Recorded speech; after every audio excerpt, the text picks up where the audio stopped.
مثال ذکر کوي. الله نور السماوات والارض مثل نوره كمشكاة فيها مصباح. دا د مؤمنانو د اعمالو مثال. اوس الله جل جلاله د کافرانو د اعمال تفصیل ذکر کوي. چونکه کافرانو اعمال په دوه قسمه باندې دي.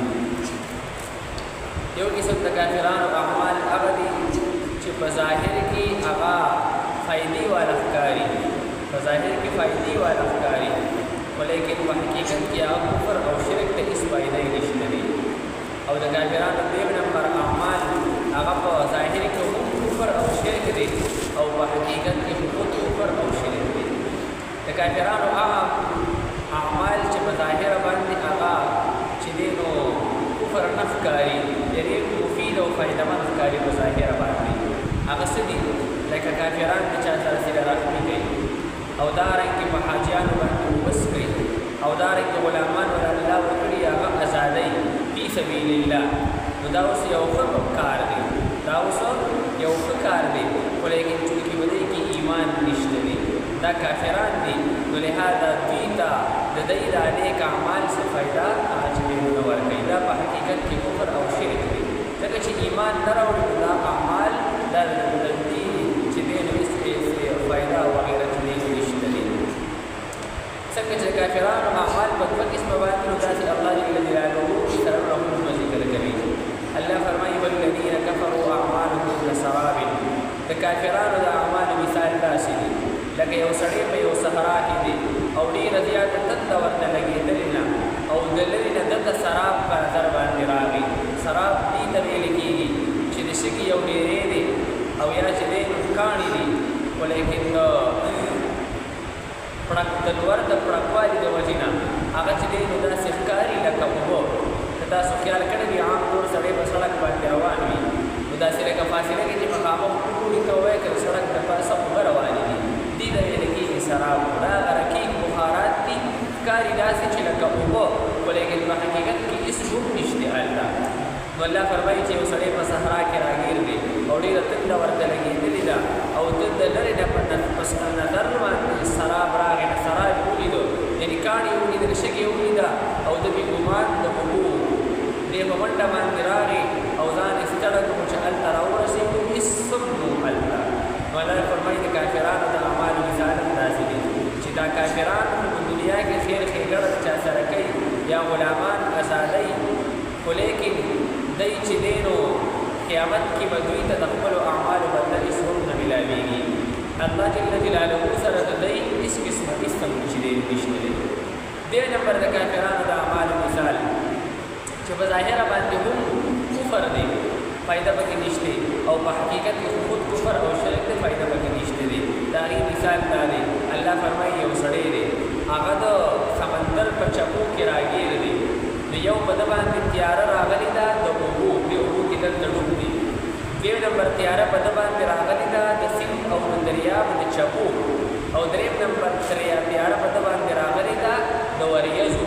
یعنې اول دی په دریاب کې دلته ډوب دی، بیا د ده د پاسه چپې دي د اوبو، او بیا د اوبو د پاسه وریځ ده. نو دا درې قسمه تیارې دي په ده باندې، او دا دومره تیاره ده چې که دی خپل لاس راوباسي هغه ورته نه ښکاري، چې خپل لاس ته خپل دی او ده سره ډېر نږدې دی، خو لیکن دا هم ورته نه ښکاري، دومره تیاره ده. نو الله فرمایي د کافرانو د اعمالو مثال داسې دی، دوی چې دی نو په خپله هم په کفر او په شرک کې دي، او دارنګې د دوی اعمال داسې دي، او بیا دارنګې دی نور خلک چې دی نو هغه هم د خپل ځان سره ګمراهه کوي. او درې نمبر دا ده چې دا خپل کفر ورته کفر هم نه ښکاري، خپل بد کار ته بد کار هم د جاهل مرکبات دي. نو لهذا د دوی د اعمالو مثال داسې دی، څنګه چې هغه سړی غرق کړي نو دارنګې دوی چې دی نو هم غرق کړي. بیا الله جل جلاله دلائل پر توحید ذکر کوي، دلائل عقلیه. الله فرمایي الم تر ان الله یسبح له من فی السماوات والارض والطير صافات. آیت نه ګوري چې بېشکه الله جل جلاله د تسبیح وایي هر هغه څوک چې په اسمانونو کې دي، یعنې کوم مخلوق چې بره دی، او دارنګې په ځمکه کې دي چې په مخ د ځمکه باندې دی، والطير صافات یعنې کوم مخلوق چې په فضا کې دي، هغه ټول د الله جل جلاله تسبیحات وایي. كل قد علم صلاته وتسبيحه والله عليم بما يعملون. او هر یو د چې خپل تسبیحات صلاته تعلق لپریانو او دارنګ د ملائکو د انسانانو سره دی او د تسبیحو تعلق د طیر صافات سره دی دا پرېدیم د الله جل جلاله صفت وي ولیکن څو تسبیحات قولی دي او څو تسبیحات فعلی دي او څو تسبیحات حالی او قهری دي دا دغه انسانانو تسبیح قولی یا تسبیح فعلی کوي پریانو فرشتي تک کوي ولیکن مارغان وغیرہ دوی چې د الله جل جلاله تسبیحات وایي هغه ته ویل کېږي تسبیح حالی یا تسبیح قهری دیم دلیل یې الله ذکر کوي چې بادشاہي د اسمانونو او د ځمکې هغه صرف د الله جل جلاله د بند چاره ده او دریم دلیل دا دی الم تر ان الله یزکي سحابا الله فرمایي آیت نه ګوري الله جل جلاله را شدید وریځي د اسمان د مختلفو اطراف وریځ الله جل جلاله را غونډ کړي په خپل میانس کې یو ځای کې او بیا الله جل جلاله دا وریځ د یو د بل دلات کې را شپړستنه ورته جوړ شي او بیا به ته ویني باران چې د مین زراوري کې مخلق باندې وينزل من السماء من جبال او بیا دی وریځنا غلې راځي اب غلې داسې وی چې په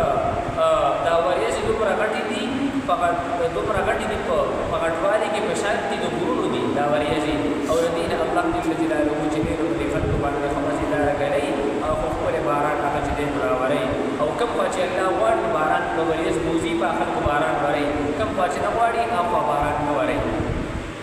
سلورم دلیل اپنی یکلم الله الليل والنهار الله جل جلاله بدلوی را بدلوی شپې او ورځې لرا ورځ ختم شي شپه راشي شپه ختم شي ورپسې ورځ راشي الله فرمایي ان فی ذلک لعبرة لأولی الابصار پدې کې د خاوندانو د عقل والو لپاره لوی عبرت او نمونې پنځم دلیل اپنی والله خلق كل دابة من ماء الله پیدا کړي تمام زنده سر هر قسم زنده سر الله پیدا کړي د وبونا مراد منی ده کومه چې انسان نه خارجيږي دا غیر الله جل جلاله ټول مخلوقات چې دې پیدا کړی دي الله فرمایي فمنهم من يمشي على بطنه بعض الذين هغه چې هغه ګرځي په خپل خېټه باندې بعضی زنده سر هغه دي چې هغه ګرځي په خېټه باندې لکه مار ته وګوره خو ور سره نشته په خېټه باندې ګرځي یا مې ته وګوره په وګو کې ګرځي په خېټه باندې ګرځي یا په شکاله د سره په نشته دی په خېټه باندې ګرځي ومنهم من يمشي على رجلين او بعض مخلوقات هغه دي چې هغه په دوه خو باندې ګرځي لکه انسانان او چرګي یا نور مخلوقات وغيرها ومنهم من يمشي على اربع او بعض مخلوقات هغه دي چې هغه په څلور خو باندې ګرځي لکه واشوا میخشوا یا د نور قسم د ناور شول